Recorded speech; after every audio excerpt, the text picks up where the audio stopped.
আজকে কয়েকদিন যাবতেই রাতে রান্না করে শেষ করে রাখি, কারণ রাতে রান্না না করলে আর সময় থাকে না। আর এখন যত সময় আস্তে আস্তে ঘনাইবে, সামনের দিকে ঈদের মানে দিকে আগানো হইবে, ততই আমার সময় একেবারেই থাকবে না।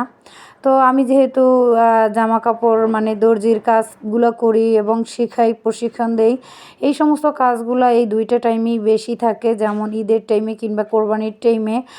আর অন্য অন্য টাইমে তেমন একটা মানে রেসপন্স পাই না, যেমন পূজার টাইমেও একটু সামান্য যতটুকু হয় শুকুর আলহামদুলিল্লাহ। আসসালামু আলাইকুম, বিসমিল্লাহির রহমানির রহিম। আশা করি আমার এই ভিডিওটা যে যেখান থেকেই দেখতেছেন আল্লাহর রহমতে ভালোই আছেন, আর মইও আলহামদুলিল্লাহ ভালো আছি। আজকে এই যে পাতাকপি ভাজিটা, এইবার না কেন যেন পাতাকপি ভাজিটা আমার অনেক ভালো লাগে। তার ভিতরে তো শীতের অনেক সবজি এখনও টাইমের জন্য খাওয়া হয় নাই, আর শাক তো একেবারেই আইনা রান্না করতে পারি না, কারণ শাক কাইটা ধুইয়া বাচ্চা মানে রান্না করতে গেলে অনেকটা টাইমের দরকার, সময়ের দরকার।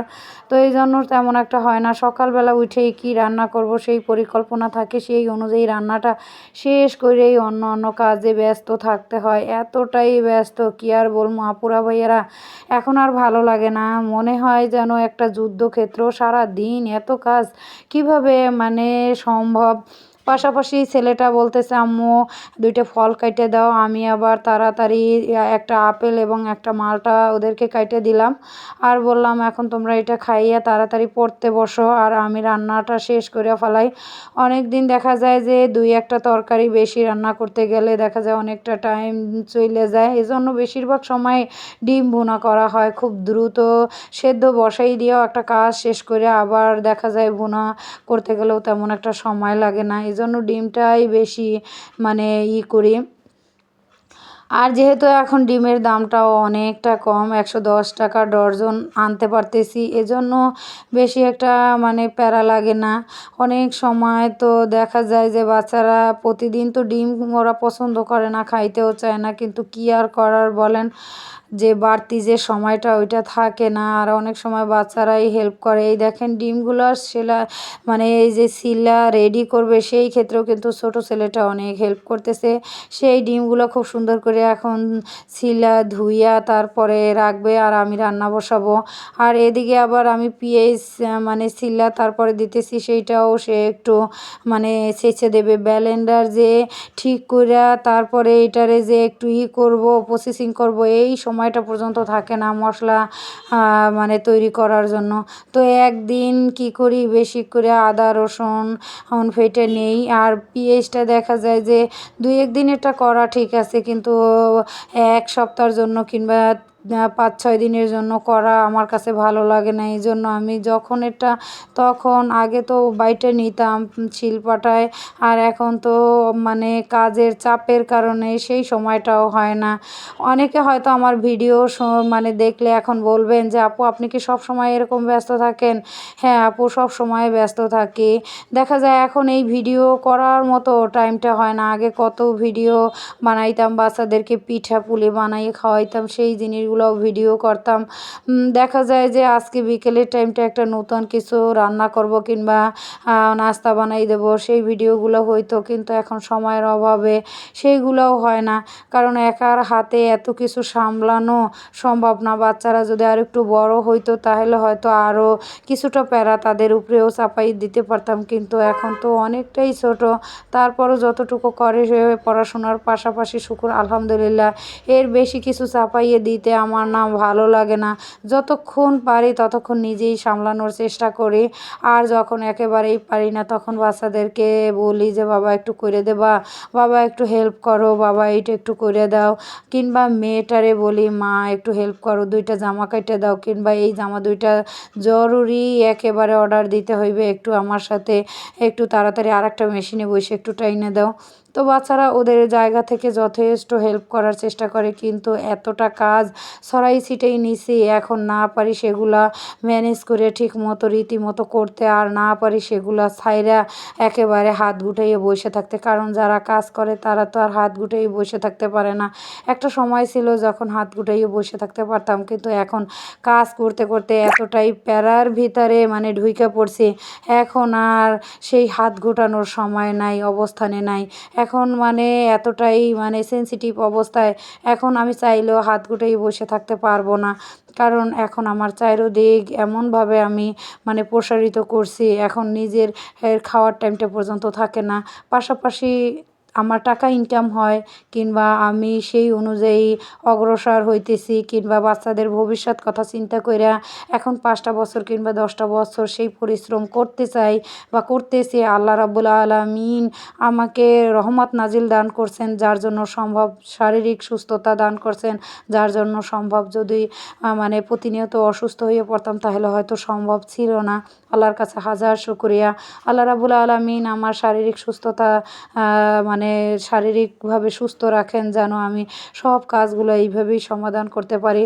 সারাদিন এত পরিশ্রম করার পরে যখন ক্লান্ত শরীর নিয়ে একটু ঘুমাইতে যাই, সাথে সাথে ঘুমাইয়ে পড়ি। আর মানে মানে যে অন্য কোনো যে সেইটা আমার আর হয় না। মাঝে মধ্যে তো কাজের প্রেশারের কারণে এমন হয়, এতটা মাথায় যন্ত্রণা হয় যে কল্পনার বাহিরে। তখন মনে হয় যে 2-1 দিন আর কাজ না করি। এরকমও দিন হইছে যে বন্ধ, আমি কাজ আজকে করি, তাড়াতাড়ি কাজটা সাইরা ফেলাই। সেই দিন সারাদিন মোবাইল টিপতে টিপতে সময় যায়, কিংবা একটু মোবাইলের দিকে যখন মানে ঝুঁকে পড়ি তখন আর সারাদিন সেই কাজগুলো হয় না। আবার মাঝে মধ্যে মনে হয় যে কাজের ফাঁকে মানে সময় পাই না, বা একটু মানে খবরাখবর দেখতে পারি না। মানে সমস্ত পরিস্থিতি মিলাইয়া একেবারে সব দিক সামলাইতে গেলে হযবরল অবস্থা। যাই হোক, কিছুই করার নাই। সমস্ত কিছুই আমি যাই না শুই না তারপরে করতেছি। আর বেশি পেরেশানি নেওয়ার ক্ষেত্রে আর কি বলবো? এই দেখেন, আজকে মাছ ভুনা করব, পাতাকপি ভাজি করব, ডিম ভুনা করব, কিংবা আরও একদিনের কাজ অগ্রিম আগাই রাখবো। তারপরও দেখা যায় সেই কাজ আজ মানে সমাধান বা সমাপ্ত করতে পারি না। তার ভিতরে আরও 2 জন আইসা হাজির হয়। শুকর আলহামদুলিল্লাহ, আল্লাহর কাছে তো আমি এটাই চাইছি। কিন্তু এটা চাইছি ঠিক আছে, কিন্তু এই পেরেশানি, ওভারলোড বা সব কিছু সামলাইয়া একেবারে অস্থির অবস্থা। যাই হোক, আমি চাচ্ছি এখন 2-1 জন কর্মী আমার পাশাপাশি তাদেরকেও করব, যাতে আমার পাশাপাশি তারাও আমার কাজগুলা ঠিকমতো করতে পারে, কিংবা আমাকে সেই অনুযায়ী তারাও আমাকে একটু হেল্প করতে পারে। পাশাপাশি তারা যতটা কাজ করবে সেই অনুযায়ী টাকাটা আমি তাদেরকে সেইভাবে দেব। এজন্য মানে চিন্তা ভাবনা করতেছি, কারণ এতটা পরিশ্রম করলে আমার অবস্থা একেবারে খারাপ। আর শারীরিক চিন্তা তো করতেই পারি না, নিজের দিকে একটু খেয়াল নিতে পারি না। একটা সময় আমি অনেক পরিশ্রম করছি, এখনও সেই অনুযায়ী পরিশ্রম করতেছি, যার জন্য এখনও বাচ্চাদেরকে নিয়ে অন্তত টিকে আছি। আল্লাহর অশেষ মেহেরবানি।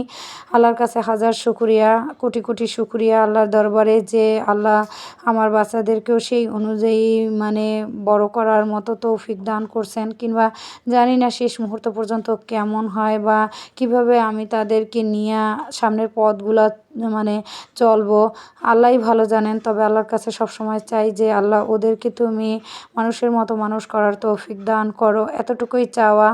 তো জানি না যে সামনের দিনগুলো আমার কেমন যাইবে। তো এইখানে আমি যে এই যে পোয়া মাছ রান্না করতেছি, আমার না পোয়া মাছ খাইতে ভালো লাগে। একেবারে মশমশা কইরা ভাজি করে তারপরে পেঁয়াজ দিয়া ভুনা করলে আমার কাছে ভালো লাগে। আর দেখা যায় পাঙ্গাস মাছ, তেলাপিয়া মাছ এগুলো বাচ্চারা পছন্দ করে। আমি ওদের জন্য আনি এবং রান্না করে দেই ওদেরকে, একেবারে ভাইজ্যা ভুনা করে দেই, ওদের কাছে ভালো লাগে। আমার বাসায় সব ধরনের মাছই বাচ্চারা খায়। আমি একটু বাছগোছ কইরা খাই, কারণ আমি ছোটোবেলা থেকেই এমন ছিলাম। মাছ মাংসের প্রতি আমার তেমন একটা মানে আকর্ষণ নাই। তারপরও মাঝে মধ্যে এখন ভালোই লাগে খাইতে। এজন্য দেখা যায় হয় না, একটা সময় ভালো না লাগলে, একটা পর্যায়ে গেলে, বয়স বাড়লে তারপর সমস্ত কিছুই ভালো লাগে। সেরকমই অবস্থা। সবজিটা আগে তেমন একটা পছন্দ করতাম না, আর বাচ্চারা তো একেবারে খাইতোই না। এখন সবজি রান্না করলে আমার কাছেও ভালো লাগে, বাচ্চারাও পছন্দ করে। তো দেখা যায় মাঝে মধ্যে একটা সবজি রাখা হয়, যে ওরা যেহেতু পছন্দ করে, তো এই জন্য রাখা হয়। সব কিছু মিলিয়ে